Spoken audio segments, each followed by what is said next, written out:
a terra, para que eu pudesse te ver.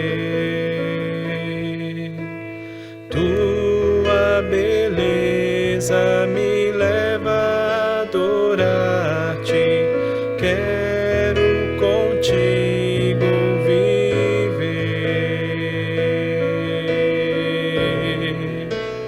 Vim para adorar-te, vim para prostrar-me, vim para dizer que és meu Deus, és totalmente amável, totalmente digno, tão maravilhoso para mim.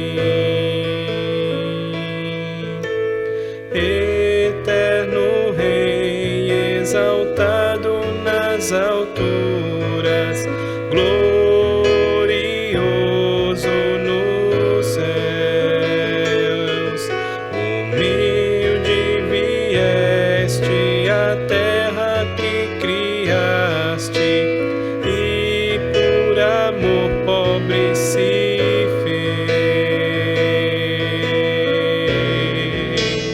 Vim para adorar-te, vim para prostrar-me, vim para dizer que és meu Deus, és totalmente amável, totalmente digno, tão maravilhoso para mim.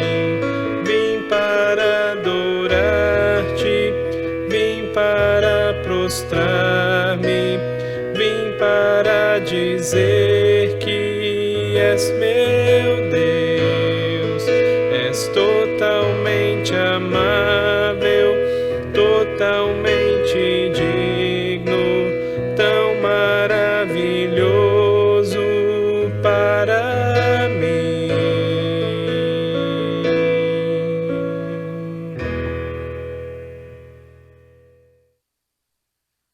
Contato Celebração, nós como igreja, mais uma vez, nessa sintonia via internet. Enquanto atravessamos esse tempo especial, que eu espero estar chegando ao fim, nós vamos juntos meditando na palavra de Deus. Salmo 46 é a palavra que tem nos orientado nessas meditações e certamente os nossos corações. Ainda nesta semana, ouvi do cientista norte-americano Francis Collins, este homem que liderou o projeto Genoma nos Estados Unidos e hoje está muito envolvido lá com a questão do vírus, da pandemia. Ouvi dele que ele tem o Salmo 46, ele é cristão, ele tem o Salmo 46 impresso e em destaque no seu gabinete, no seu escritório. Ele está bem confinado, trabalhando a partir daquele escritório dele, e o Salmo 46 está diante dele como um sustento e alento. Que o mesmo aconteça na sua vida. Este salmo tem abençoado tantos através dos séculos e hoje à volta do mundo. Ouça a palavra de Deus, Salmo 46. Deus é o nosso refúgio e fortaleza, socorro bem presente nas tribulações. Portanto, não temeremos ainda que a terra se transtorne e os montes se abalem no seio dos mares, ainda que as águas tumultuem e espumejem e na sua fúria os montes se estremeçam. Há um rio cujas correntes alegram a cidade de Deus, o santuário das moradas do Altíssimo. Deus está no meio dela, jamais será abalada. Deus a ajudará desde antemanhã.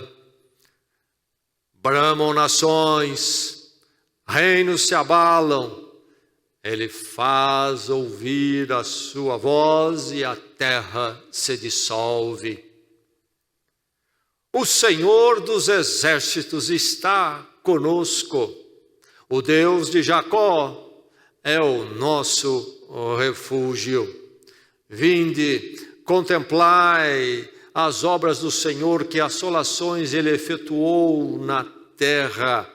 Ele põe termo à guerra até os confins do mundo, quebra o arco, despedaça a lança, queima os carros no fogo. Aquietai-vos e sabei que eu sou Deus. Sou exaltado entre as nações, sou exaltado na terra. O Senhor dos exércitos está conosco. O Deus de Jacó é o nosso refúgio. Não temeremos, ainda que a terra se transtorne, ainda que as águas tumultuem e espumejem. Nações bramam, reinos se abalam. Há um rio cujas correntes alegram a cidade de Deus. Deus está no meio dela. Aquietai-vos e sabei que eu sou Deus. Paul Gauguin foi um pintor francês, faleceu no fim do século XIX, pertencia à categoria dos pintores pós-impressionistas, que então já trabalhavam a pintura de uma forma um tanto quanto subjetiva, representando a realidade, mas com alterações nas cores, refletindo mais o que eles entendiam ser o que estavam vendo. Um pintor hábil, conhecido no mundo da arte, mas ao momento da vida dele, quando nesta visão que ele retratava na pintura, essa visão da realidade, da verdade da existência, nesse pós-impressionismo, a partir de uma subjetividade, individualidade para se ver a realidade, ele chega a um momento muito difícil na sua vida. A sua filha falece e ele também entra em grande dívida, praticamente uma falência financeira. Então, muito desespero e sentindo muito de perto as incertezas da existência humana, da realidade em que estamos e de como isto cria todo um vazio. Ele vai morar no Tahiti, abandona a França, a cultura toda francesa tão avançada da época, e vai morar entre os nativos lá no Tahiti, milhares de quilômetros longe da França. E ele continua ali a sua vida, inclusive pintando.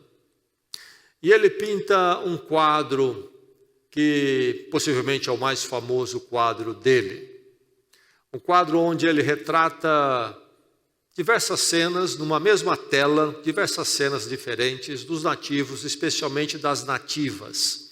E no meio lá há um deus, ele coloca um deus dos povos ali que habitavam então o Tahiti. Ele intitula esse quadro com 3 frases. Ele escreve ali 3 frases no francês. De onde viemos?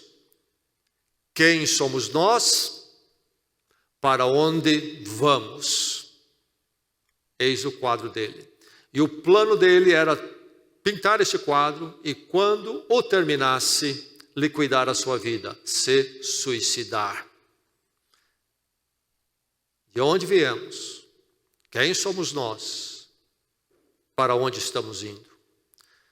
Alguém entendeu bem que a vida humana, a existência humana é uma história.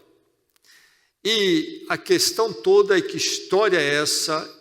Há um sentido para essa história ou não?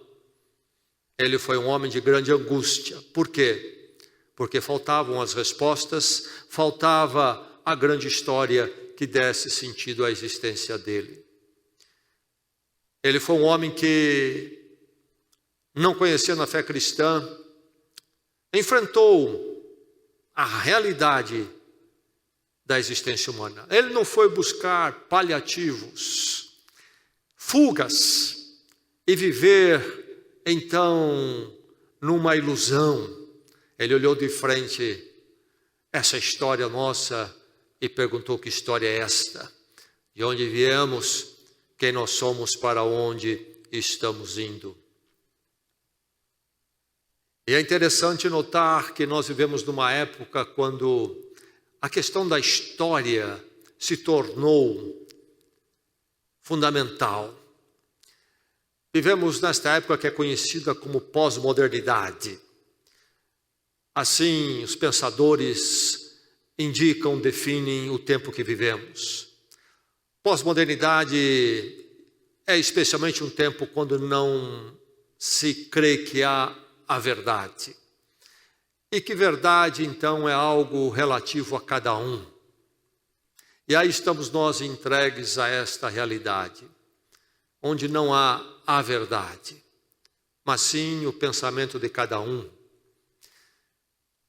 Um pensador adepto do pós-modernismo, pensador brilhante, foi o francês Jean-François Lyotard, falecido em 1998. Escreveu alguns livros e num deles ele fez a seguinte colocação: pós-modernidade é incredulidade para com a metanarrativa. Pós-modernidade é incredulidade para com a metanarrativa. O que é metanarrativa? Todos nós sabemos o que é narrativa. É uma história, um relato, uma história. Mas o que é metanarrativa? E aí nós temos então uma palavra composta. Meta tem alguns sentidos, vem do grego, mas a ideia maior, primeira, seria aquilo que está além. E quando se coloca meta junto com narrativa, se cunha esse termo, o que se quer dizer é a grande história. A história ampla e soberana, sobre tudo e sobre todos. A história que então situa e explica tudo e todos. Metanarrativa, a grande história, a história abrangente, que explica a realidade toda. E aí vem o pensador então aqui, Lyotard, dizer que na pós-modernidade, nesse tempo que nós vivemos, quando não cremos na verdade objetiva, então também não cremos em uma grande história que explique a nossa existência. Não há uma metanarrativa. A pergunta do pintor Gauguin foi naquele quadro, levantando a forma de afirmativa, são perguntas: de onde viemos, quem somos nós, para onde estamos indo. Todos nós temos a nossa história. E a questão é, será que nós conhecemos nossa origem, de onde viemos? Sabemos que personagem então nós somos nessa história e para onde estamos indo? Mas esta é a nossa história individual. Mas a nossa história acontece onde? No quadro de Gauguin, ele tem diversas cenas. Pessoas fazendo isso, pessoas fazendo aquilo. Nossa vida é composta de diversas cenas. Nos nossos anos que nós passamos neste mundo. Mas dentro de que quadro isso está acontecendo? Qual é a metanarrativa? A grande história dentro da qual a nossa história está inserida. Eis a questão. Na pós-modernidade, segundo o pensador Lyotard, que eu já citei, não há essa grande história. Então, como é que ficamos? As nossas histórias não têm uma tela maior, não têm um quadro, estão jogados ao léu. A nossa existência está jogada ao nada. E não haverá, então, realmente uma história maior dentro da qual nos situamos, que nos dê o sentido da origem de quem somos, o nosso lugar nela, porque a nossa história precisa da história maior, porque a nossa história é finita e pequena, ela não explica a si mesma, não se justifica a si mesmo. Depois de somar todas as cenas, fica faltando. Nós precisamos de um quadro que tudo isto une, precisamos de uma metanarrativa. Mas a pós-modernidade não crê, segundo Lyotard, na metanarrativa. E o que nós temos então, segundo ele, fragmentações, diversas histórias, todas jogadas aí, cada uma com sua forma de ver as coisas. Histórias finitas, isoladas, separadas. E a vida então fica reduzido a um absurdo, porque é uma história que não tem um sentido maior, não tem um sentido transcendente. Nossas cenas não têm uma explicação maior sobre de onde viemos, não tem uma explicação maior sobre para onde estamos indo. Então, fica incerto também nosso papel como personagem, isto é, quem nós somos. Se não sabemos de onde viemos, não sabemos para onde estamos indo, somos pobres personagens. Se é que somos personagem de alguma forma, a sua vida é uma história. A sua vida é uma história. Há uma metanarrativa que traz significado à sua história. A sua história pequena, dos anos que você passa neste mundo, está inserida numa história maior, que tem um sentido transcendente, absoluto, que então a sua história encaixada nesta metanarrativa, história maior, a sua pequena história tem um significado, encontra um sentido além dela mesmo, ou não. É oportuno lembrar um outro pensador, agora um inglês, G.K. Chesterton, pensador inglês, escritor, poeta, teólogo, escreveu alguns livros, entre eles um chamado Ortodoxia, muito conhecido, A Volta do Mundo, outro é O Homem Eterno. Ele faleceu em 1936, mas ele fez a seguinte colocação, esse pensador e escritor hábil: tenho sempre pensado na vida como uma história em primeiro lugar. E se há uma história, há um narrador. Vou repetir o pensamento de Chesterton. Tenho sempre pensado na vida como uma história em primeiro lugar. E se há uma história, há um narrador. Nesse mundo e nesta era presente, atual, quando então há uma descrença com relação à grande história e a vida humana então fica reduzido a um absurdo, ao nada, sem nenhum significado maior,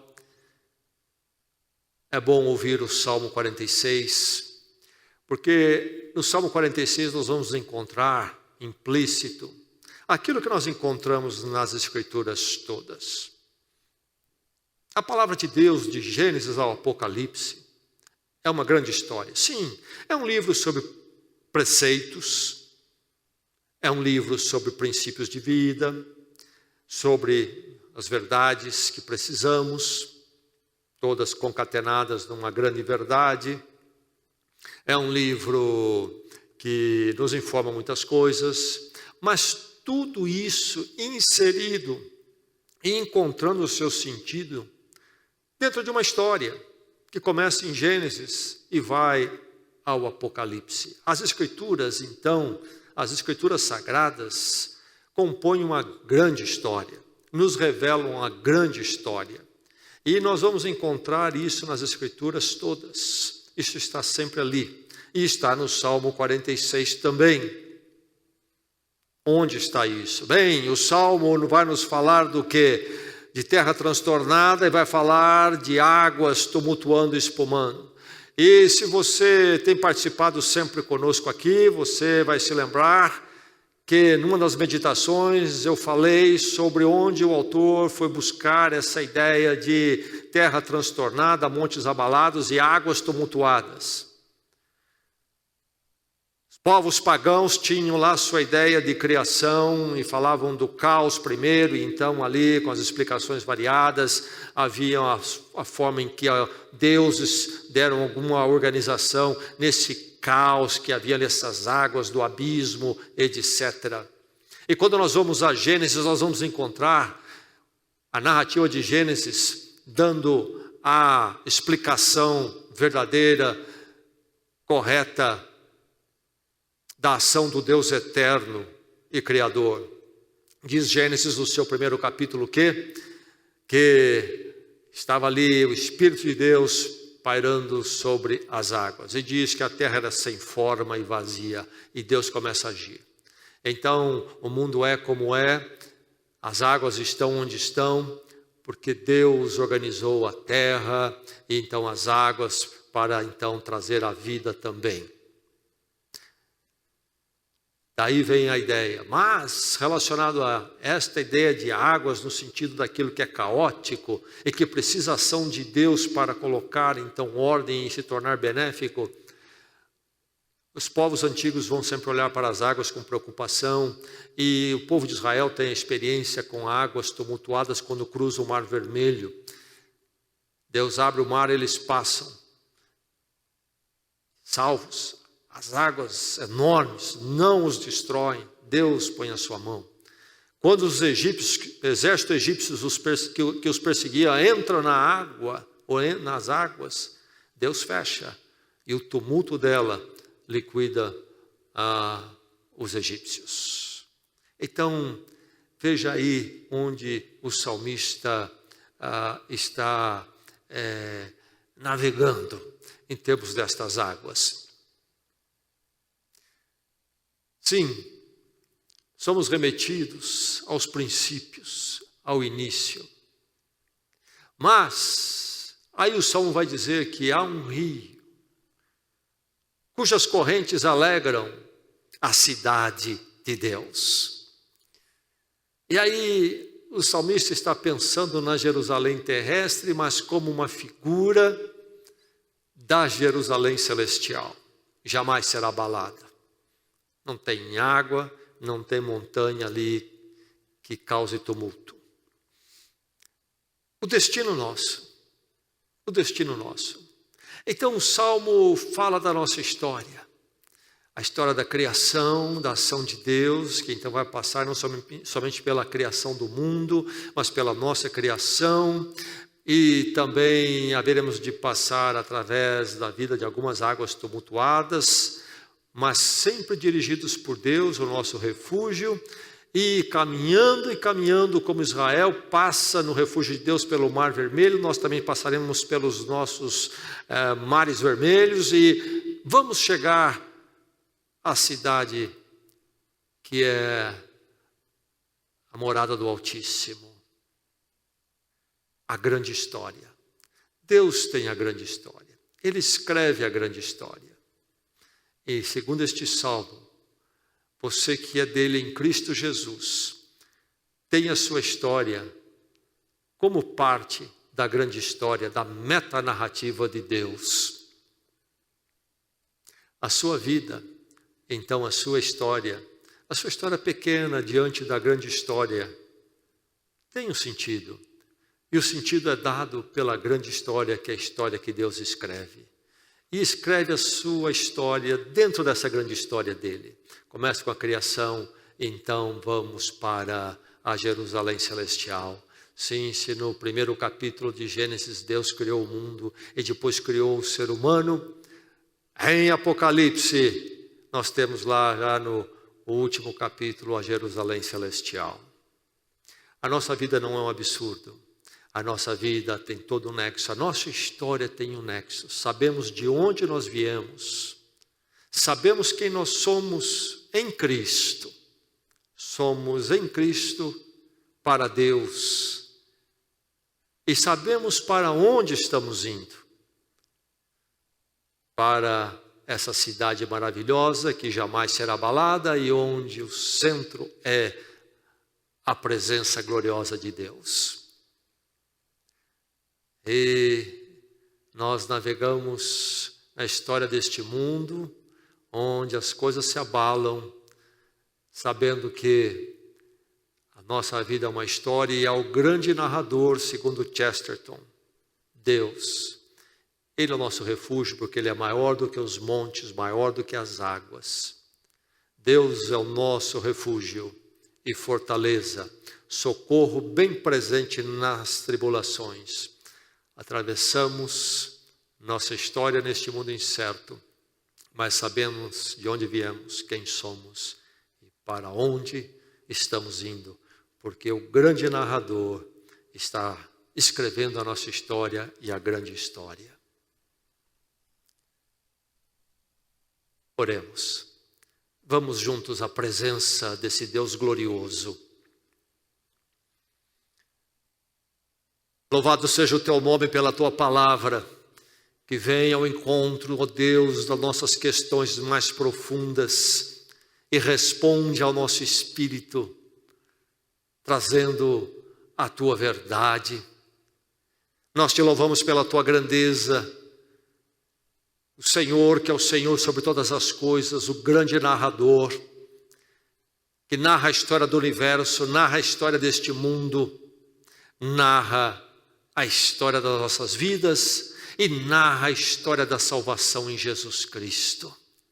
Louvado seja o teu nome, louvado seja, Senhor, o teu nome por esta palavra que recebemos no Salmo 46 e em todas as Escrituras Sagradas, de que o Senhor está na direção e que nossas vidas estão na tua direção, e que assim o Senhor é em verdade o nosso refúgio e fortaleza, socorro bem presente nas tribulações, e que podemos nos aquietar, porque o Senhor é Deus, o Senhor tem a história na sua mão, inclusive das nossas vidas. Nós te louvamos, e nós te louvamos porque o Senhor nos trouxe em Cristo para essa história, nos colocou na tua história, através do perdão da cruz e da nova vida no teu reino. Enquanto atravessamos a história deste mundo, ó Deus, mantenha-nos sempre na tua história, do teu plano em Jesus Cristo para nós, até que cheguemos à tua cidade na eternidade. Ó Deus, continue a conduzir as nossas vidas. Nesses dias também da quarentena, sustenta o coração de cada um. Leva-nos para mais perto do Senhor cada dia. Prepara-nos, Senhor, para voltarmos como igreja, como a tua comunidade, corpo de Cristo, remido pelo sangue dele para testemunho diante do mundo, a tua comunidade, o teu povo. Prepara-nos para sermos mais fortes no nosso retorno. E continua a tratar com cada um de nós, é cuidar de nós. Fica com meu irmão, fica com a minha irmã.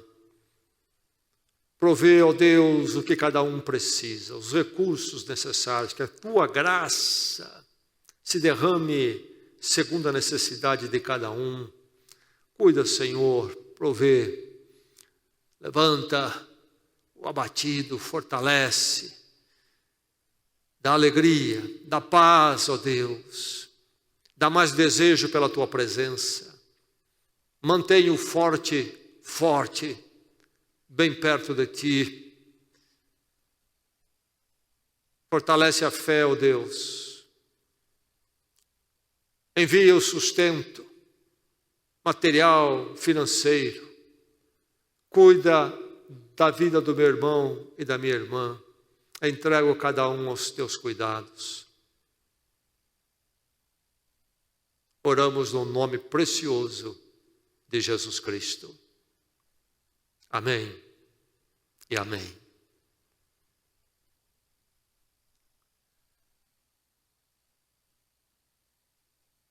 Você está firme na contribuição? Está sendo fiel? Precisamos ter um mês de maio vitorioso. E teremos, se cada um de nós for fiel. Muito obrigado a você que tem sido fiel. Deus o mantenha assim, para a bênção da sua vida em primeiro lugar. Como igreja, Quando retornaremos a nos encontrar? Temos um decreto da prefeitura ou do prefeito que estabelece a data quando podemos voltar, com algumas limitações. Seria depois do dia 1º de junho. O Conselho da Igreja decidiu que nossa igreja retorne no segundo domingo, 14 de junho. 14 de junho. Estaremos fazendo os preparativos para adequar as demandas do decreto do prefeito, para manter aqui um ambiente seguro em termos de higienização, distanciamento. Então aguarde que logo vamos ter informações de como é que vamos funcionar no dia 14 de junho, quando retornaremos às atividades. Esteja em oração, ainda será um tempo especial aí, certamente até metade do mês de julho, e cada um de nós precisa estar orando. Como é que você se sente seguro, é confortável para você, mas que Deus levante um grande grupo para estarmos juntos, retornando já como igreja no dia 14 de junho. Aguarde as informações, vamos ter essas informações muito claras para você em breve. Celebra a palavra, novo módulo, que você precisa participar, um tempo para estudar a palavra com seus irmãos. E até quinta-feira você pode fazer a sua inscrição online. As crianças seguem com os seus cursos online, o Celebra Kids. Os adultos, então, começam agora um módulo em junho, 2 meses, com 3 temas ou 3 classes. 3 assuntos diferentes. Você pode fazer a sua opção. Vá ao nosso site, o site da igreja, e ali facilmente você se matricula em uma das classes. Cada uma tem um tema, um assunto diferente. Participe para a sua edificação. Um tempo oportuno, onde você pode, junto com os irmãos ali, pela internet, estar estudando a palavra. Fique na graça e na paz em Cristo Jesus, e que o Senhor lhe conceda uma semana ricamente abençoada.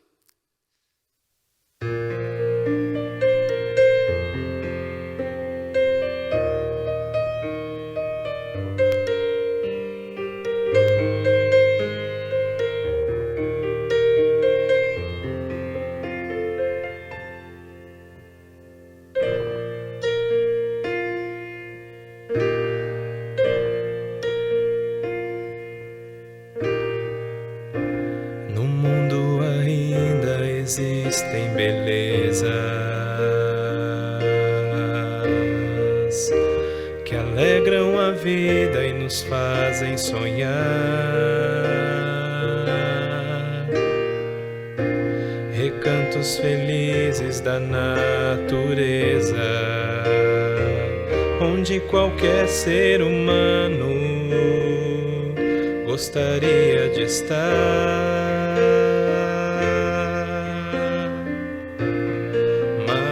Todos os lugares,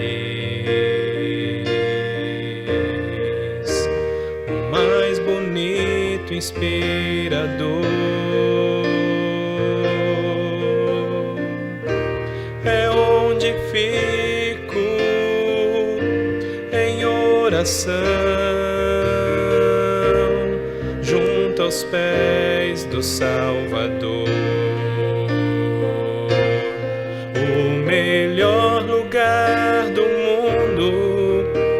Aos pés do Salvador, é ali onde a esperança traz alívio ao sofredor, é ali onde eu me encontro com a fonte do amor, o melhor lugar do mundo é aos pés do Salvador. Sonhamos com casas que tenham conforto, talvez numa encosta com vista pro mar,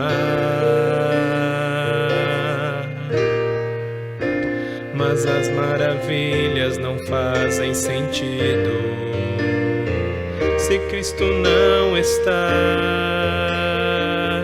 no primeiro lugar.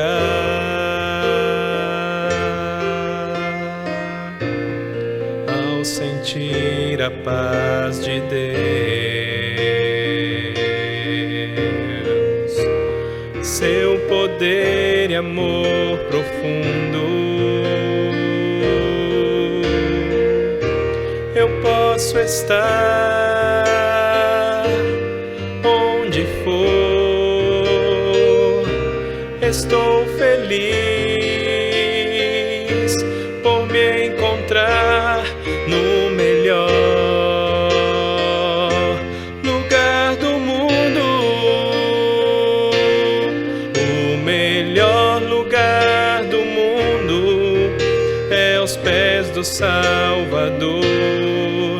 É ali onde a esperança traz alívio ao sofredor. É ali onde eu me encontro com a fonte do amor. O melhor lugar do mundo é aos pés do Salvador.